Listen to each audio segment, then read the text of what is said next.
55 বছরের বাংলাদেশে মহান স্বাধীনতা যুদ্ধের মধ্য দিয়ে যে দেশটি আমরা অর্জন করেছিলাম, জুলাই অভ্যুত্থান নিয়ে যখন কথা বলতে হয় তখন এটা আমাদের জন্য একই সঙ্গে একটা লজ্জা এবং আত্মসমালোচনার বিষয়। পৃথিবীর বহু দেশ মাত্র 40-50 বছরে যেখানে বৈশ্বিক শক্তি হিসাবে আবির্ভূত হচ্ছে, তখন আমরা তখনও ভোটাধিকারের জন্য, গণতন্ত্রের জন্য প্রাণ বিসর্জন দিতে হচ্ছে। এবং সবচেয়ে দুঃখজনক হচ্ছে যে রাজনৈতিক দলগুলিরই কোন কোন মহল এই ফ্যাসিবাদের দায়িত্ব গ্রহণ করেছে। আমাদেরকে এই সংগ্রামের বিনিময়ে অর্জিত যে ভোটাধিকার, সেই ভোটাধিকারের মধ্য দিয়ে জনগণ তার ম্যান্ডেট তৈরি করেছে। সেই ম্যান্ডেট আমাদের নেতা তারেক রহমানের পক্ষে।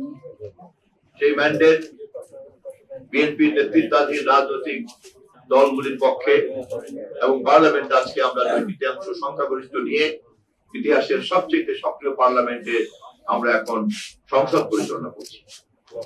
আমরা চাই এত রক্ত, এত প্রাণ, এত বিসর্জন, এত ত্যাগের পরে অর্জিত এই গণতন্ত্র, এই পার্লামেন্ট, এই নির্বাচন, এই সংস্কৃতি আমাদের সকল রাজনৈতিক কেন্দ্রবিন্দু হবে জাতীয় সংসদ। সভ্য রাজনৈতিক সংস্কৃতি, রাজনৈতিক প্রক্রিয়া তাই দাবি করে।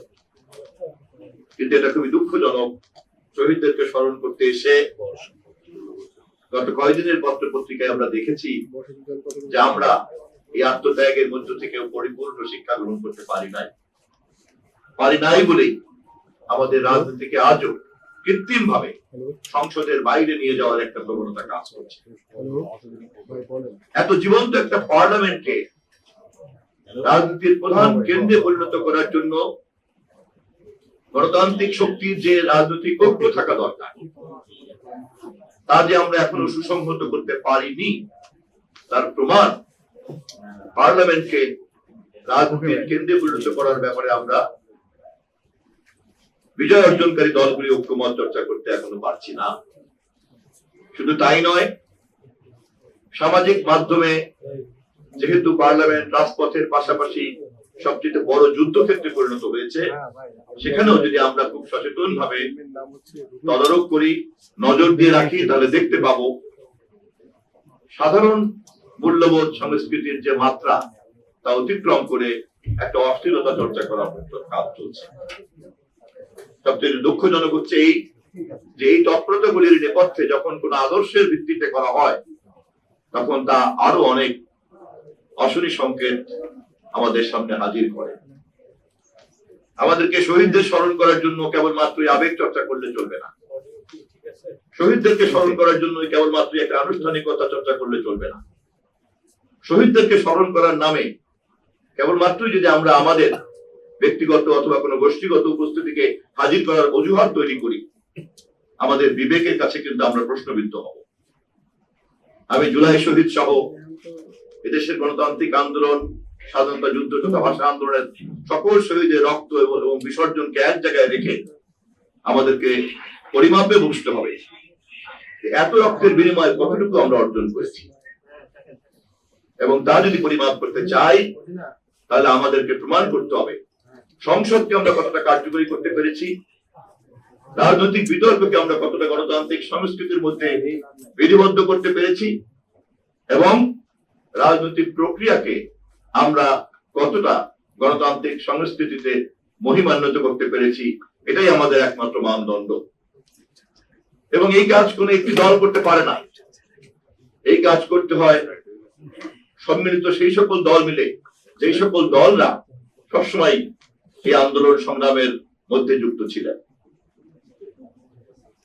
শহীদদের আত্মা শান্তি পাবে, শহীদদের ত্যাগ সার্থকতা লাভ করবে যদি আমাদের এই অর্জনের দাবিদার আমরা যারা, সেই সকল রাজনৈতিক দল শহীদের এই আত্মত্যাগের এই লক্ষ্যটিকে অনুধাবন করি।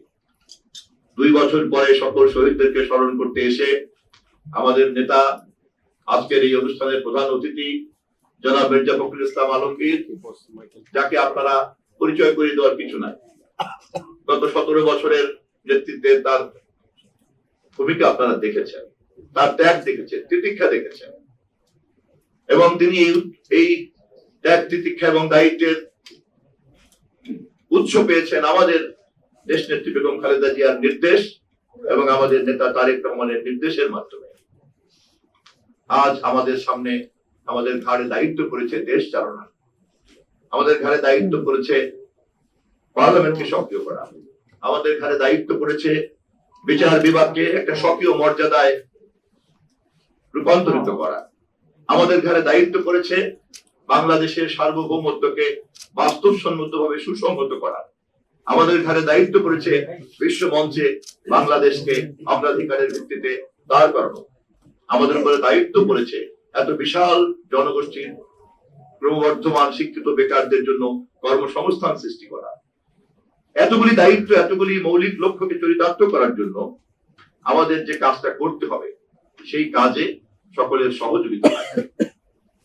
এবং আমরা চাই পার্লামেন্টে এবং রাজনীতিতে যারা সহযোগিতা করার কথা তারা সহযোগিতা করবেন, এটা আমরা চাই।